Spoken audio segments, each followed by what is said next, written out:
眾所周知，Dormammu係 Roblox 最恐怖嘅遊戲之一。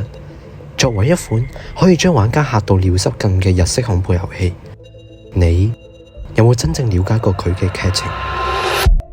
好耐冇見，我重新介紹一下自己，我係小紅。咁今日我哋就從 Dormammu 嘅憤怒之書開始講解。事情需要回到 Dormammu Book 2嘅結局時間線中。喺2022年發生咗名為黃雷鳴邪教百鬼夜行嘅大災難，神話傳說中嘅妖怪突然進入現代嘅城市中，到處屠殺人類。而日本政府為咗應對呢啲前所未有嘅超自然威脅，迅速成立異常對策局，簡稱 IJO。 作為專門對抗呢啲超自然妖怪嘅官方組織， IJO 主要嘅職責就係調查以及研究日本各地嘅妖怪、變異體及其起源，並消滅對日本平民造成威脅嘅妖怪，防止大規模嘅災難再一次發生。而我哋嘅主角紫苑同兩名隊友分別係美香同埋秀紅，被指派到一個靠近犬鳴隧道嘅偏僻城鎮，目標就係要消滅一種名為加塔嘅妖怪。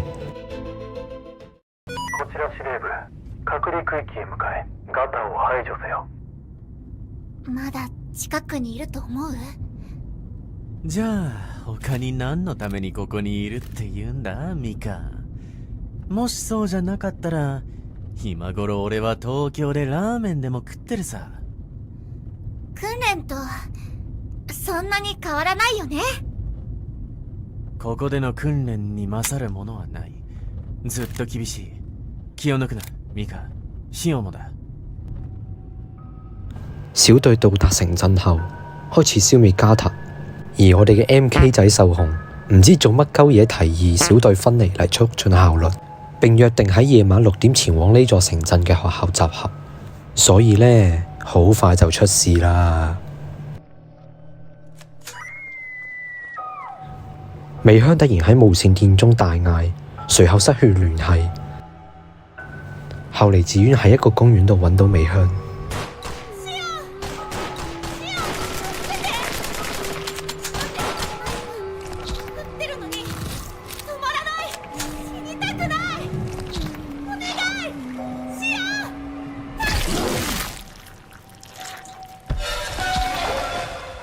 身為特工嘅美香，咁樣就瓜老襯啦。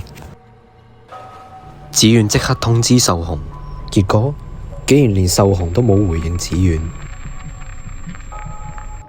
紫苑去到學校門口，終於揾到秀紅，而秀紅隻腳已經受咗傷。紫苑喺一架貨車度揾到斷線鉗，然後展開校門上嘅鎖鏈。佢去到醫療室揾到一個繃帶，幫秀紅包紮好傷口之後，兩人並深入調查。途中發現咗一本關於校園欺凌受害者嘅日記，而日記嘅主人正正就係殺死美香嘅嗰隻怪物，名為阿卡里米茲諾，亦即係水野明利。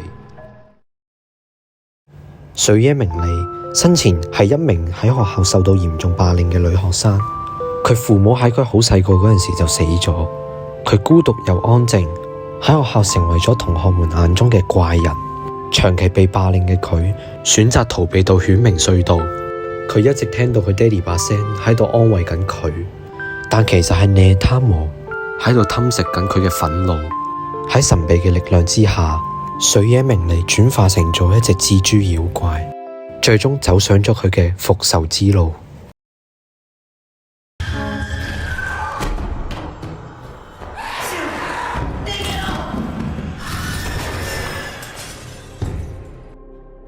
紫苑讀完份日記之後，水野明利突然出現喺紫苑面前，試圖殺死佢。秀紅為咗保護紫苑，自己竟然俾人拉走咗，生死未卜。紫苑無路可退，佢只能夠喺學校度四處遊走，一邊仲要躲避水野明利嘅追殺。途中需要殺死一定數量嘅怨靈蜘蛛，從而削弱水野明利嘅力量。當紫苑懟冧埋最後一隻蜘蛛時，水野明利暫時進入昏迷狀態，紫苑順利咁逃出咗學校。喺前往森林嘅途中，突然出現咗一隻白色嘅妖貓，根據我喺 Wiki 揾到嘅資料，呢隻貓叫做 Tama， 簡稱玉。玉似乎一直喺暗中保護住紫苑，但佢好似唔係咁中意人類靠近佢，所以紫苑行近幾步，佢就消失咗啦。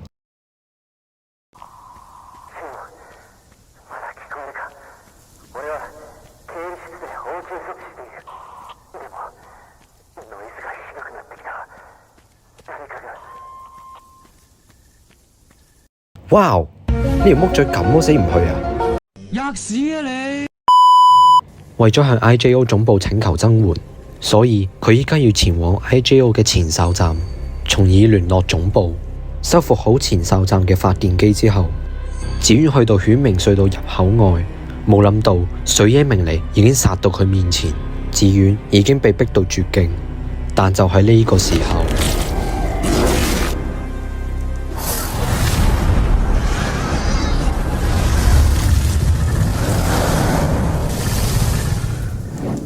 啊！咁就死咗啦！